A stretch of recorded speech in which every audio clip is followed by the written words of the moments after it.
Thank you. That was beautiful. If you'd like to have a seat in the congregation, that would be wonderful.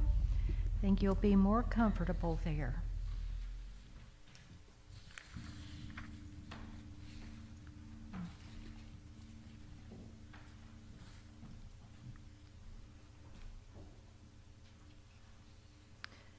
In the bulletin, you'll read that in Genesis, divine speech creates reality. Let there be light, were the words spoken. Amazing, huh? Let there be light, and there was. So the early Bible, as early as it begins, tells us that our speech can be creative, doesn't it?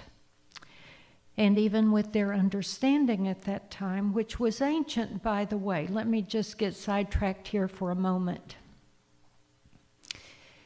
A lot of people think that the words were handed down and they were written down. That's far from the truth.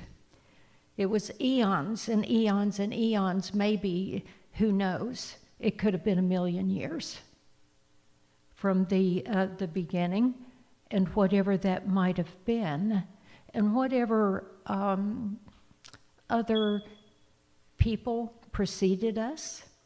We don't know, do we? We really don't know. But there are things that we do know, and that is that the Hebrew Bible,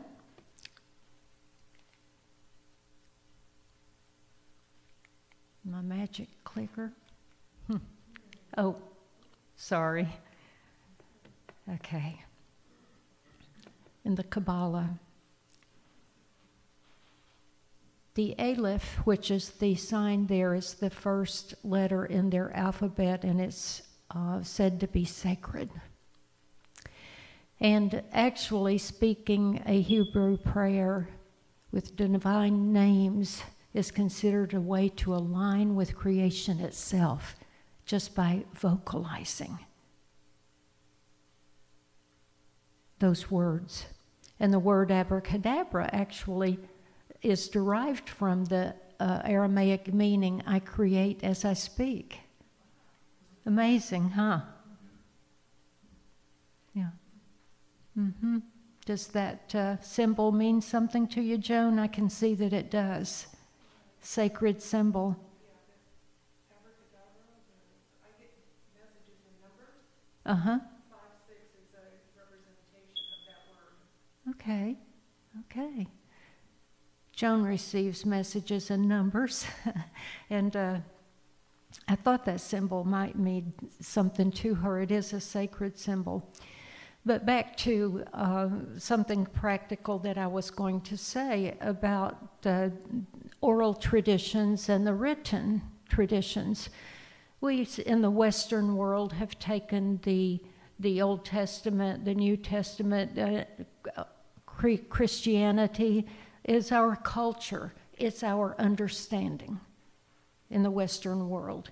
It's who we are. It's what we were raised with. It's our foundation. So we know more about that culturally and every other way than the other traditions. But we do know there's a lot that's not known about the formation of the Bible, but some of the things that are known and have been known for some time, they're just not widely known, is that nothing had been written down until about the time of the Babylonian exile. And that was about the year 550 BC. And that's actually pretty late in the timeline, isn't it? That's when things were written down. Up until that time, it was oral tradition, and it was in the form of stories. And so all of these stories that predate, and the books of the Bible that predate the diaspora, and that was Babylonian diaspora, and they were exiled to Babylon. Then some of the priests that were exiled, they began to put some of these stories down into writing. That's how it came about. And that's factual, and they know that. history proves that. From that time onward, there was a lot of change in that land. Then it was apparently a place that everybody wanted. Then after the Babylonians came the Persians, and with their influence, and then came the Greek and their influence, and then finally the Romans and their influence. So there were a lot of influences there, a lot of teachings, a lot of cultures that mingled, and stories that mingled. But lest you think that those tablets were written in stone, they weren't. And the stories were finally written down at some point. That makes no difference to me, and I hope it doesn't to you either. It's just that those are cultural stories, and they came from older traditions than certainly the Hebrew. Came from older people, the older peoples than that inhabited the earth. But they're good teachings, and so we have the Hebrew scriptures and all of those writings now, just like we have the other teachings. I mentioned that the sound of Om, and that is traditionally from the Hindus. And what happens with these sacred sounds is that when you make them, your vocal cords will vibrate, your body will vibrate. Try doing that now. Om.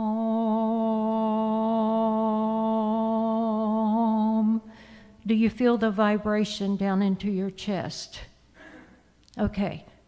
That's getting you into alignment with your higher power, if you didn't know that.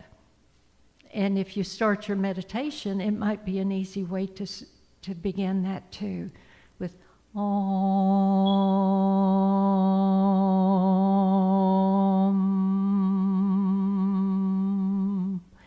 It will help you own your voice. I think I've told you before that I worked, when I was in the Knoxville, Tennessee area, I worked with a woman I just loved dearly, and I hope she's still around, and I hope she's finally found her voice. She was from out in the country, and she was the receptionist there at work, and she did a wonderful job, but you could tell from the moment she opened her mouth that it wasn't her voice. It wasn't an offensive voice, but it was squeaky. It was, speaking of that, it was too high and squeaky, and you could tell she's not owning her voice. This is down here. You're owning that voice. It's who you are. Own it. But she wasn't empowered, and she never knew that. And I became to know that about her, and I never would have mentioned it to her. That would have been too hurtful to say to someone that's 50 years old, you know you're not speaking with your full voice. You know you're not, right? And I know of other cases of people when they've gone to voice lessons, they learn to speak with an operatic voice. And that's totally different, and I don't want that. And you probably don't either. But it is helpful to own your voice. It's one of the reasons that Shelby, people comment on her voice, and well, it resonates with her entire body. She's singing with her entire body when she's singing, and that's why you're hearing the fullness there of her voice. We had another woman that used to be here several years ago, Noni Johns, for some of you that remember her. And she told me that. She said, I have such a full voice because I sing with my entire body. A voice coach taught her to do that, and she did. It's wonderful, wonderful. But we're not here to learn that today. We don't need to do that, do we? We're here to learn that our voice has power. And we've spoken about this a lot this year, about what gives us power. We've spoken about the fact that journaling, writing something down, is powerful because it makes us take our thoughts and put them down into writing. And something even more powerful than that is speaking out loud. How many of you talk to yourself?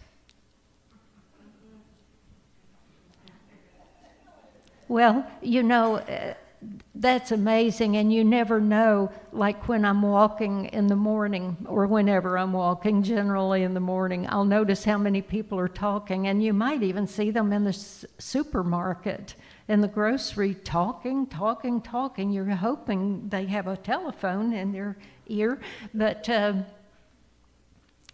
I find that it gives great volume, it gives great alignment, it gives great power to my prayer, my affirmation. Whatever it is I'm doing, it's giving it some extra oomph, voicing it. Jana Van Zandt is a pretty popular spiritual teacher, and she said, her most popular prayer is when she's in her bathtub and she just yells to the top of her lungs, help, help, just as loud as she can. And she said that was at a time when she was overcome with life and the challenges and the tragedies of life, and she felt like she had no recourse, that life just had its way with her, and she had no choices in life at all. So she just finally resorted to praying help. She figured if God was out there somewhere, he could hear her, because she was certainly yelling loud enough. And I think that giving voice to our prayers, our thoughts, what we affirm for life, like journaling, it can be a step up from our thoughts alone, and it can help us organize them, prioritize them, and decide by speaking out loud what sounds just absolutely crazy. And you might even recognize it in yourself, and that's okay too.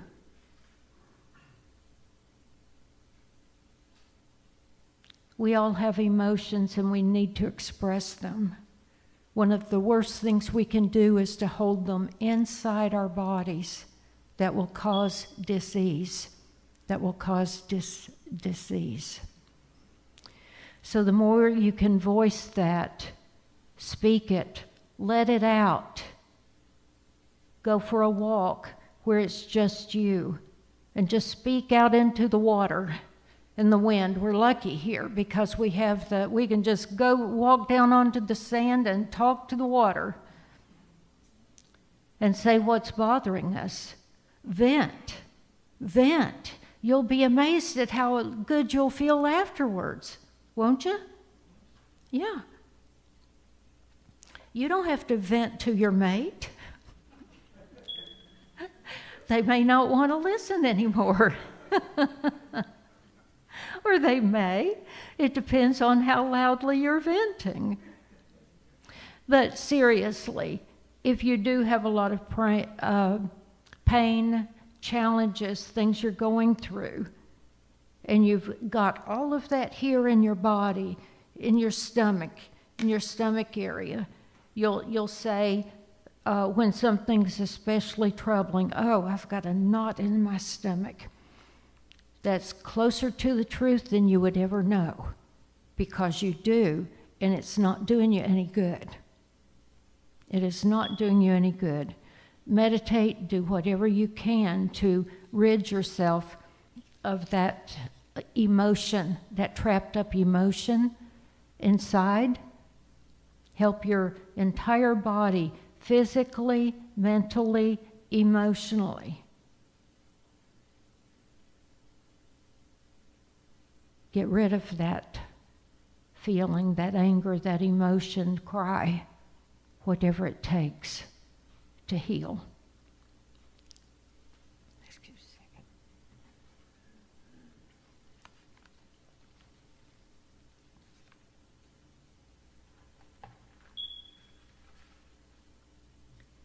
I think so many times of what Jesus said, all the things that he said. Get up and walk, he said. Get up and walk. Okay, so we interpret the Bible a bit differently. We don't interpret it literally. We look for a higher meaning when we're reading the scriptures, and in Unity and other New Thought organizations, we believe that Jesus was the great example, not the exception. And we go by things that he said. You are the light. For instance, he would not have said it if it were not true. What I do, you can do, he said. So we take that literally, and we go with it. So if I am to say that he was the example and the Christ consciousness that he embodied, I can embody too, then how am I going to speak to myself if I'm speaking from the Christ consciousness right now? What would I say to myself, and what would I say to others? I am powerful beyond measure. I create with my words. I create as I speak. My words have power. I use them wisely. I speak with faith, and my words create harmony. My voice is a vessel of divine power. I declare peace, healing, and abundance. Every cell in my body is healing. So if I'm speaking for the Christ consciousness that Jesus said that I could use at any time, then that means that I can actually did whatever he did. And that means that I can speak healing. I can speak words of healing for myself and others. So I can claim healing. I can claim wholeness. I can use my voice to speak peace into the world rather than division. How many voices of division do we hear out there right now? And controversy. It's just about all you hear, isn't it? The airwaves are full of it. Absolutely full of the divisiveness, the hatred that's going on in the world. I choose not to participate in that. How about you?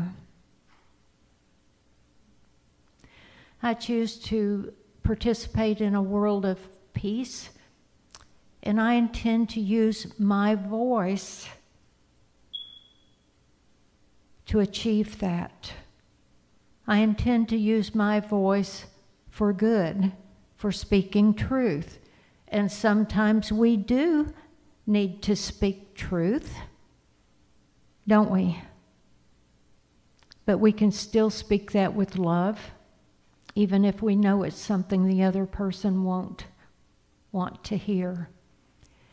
But what the voice can do for us, speaking out loud, it's, as I said earlier, it can be our sacred harp. And what it can do, it can harmonize you. It can harmonize your body. It can harmonize every cell in your physical being with your higher power, your higher self, God, by whatever name you want to call God. In the beginning was the Word, we've been told. I hope that you'll use your words wisely. In the bulletin this week, I gave you a few some prompts for reflection that are furthering what I've said today. Where in my life am I ready to speak light? Anybody have a challenge? They need to bring healing and truth forward? Reflect on that. What are the words I can speak to myself and say them out loud, shout them in my car as I'm driving to work? What words can I speak?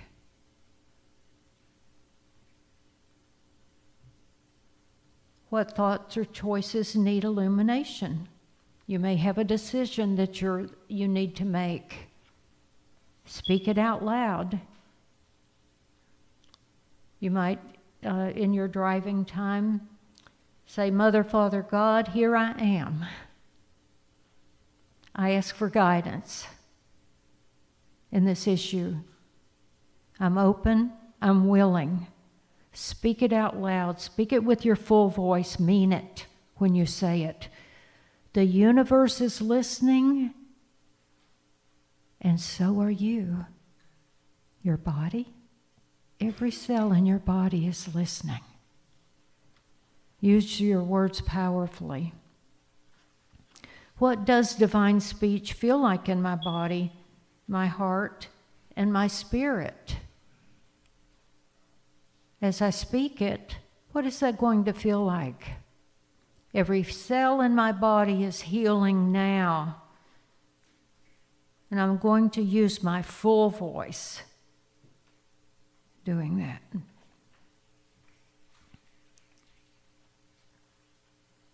And let there be light affirmations. Let there be light in you might be saying my relationships. Let there be peace with my job. Let there be joy in every area of my life. Let there be clarity. Let there be divine order.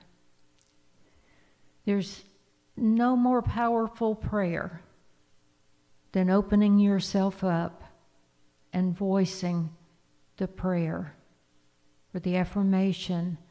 I now align myself with the highest and the best,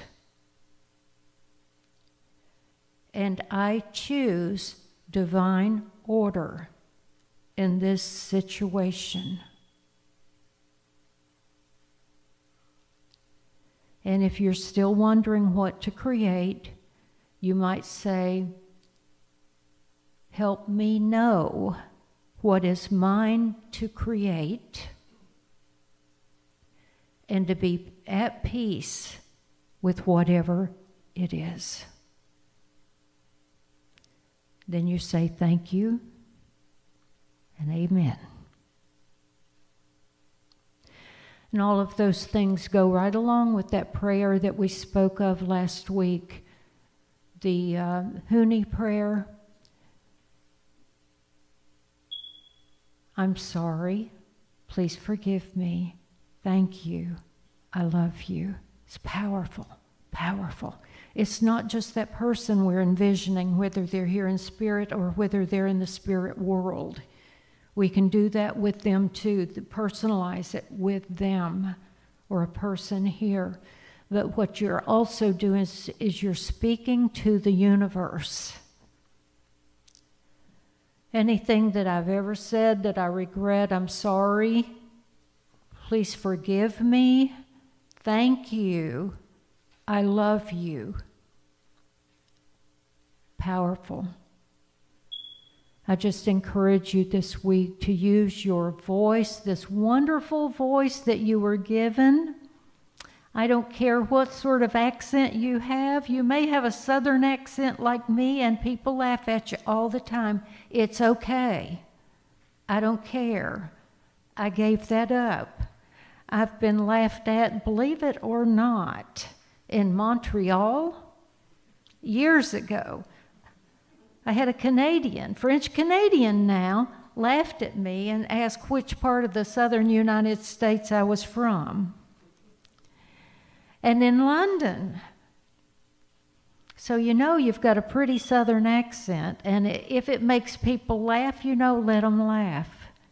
It's okay, right? Whatever your accent is, that doesn't matter. That does not matter.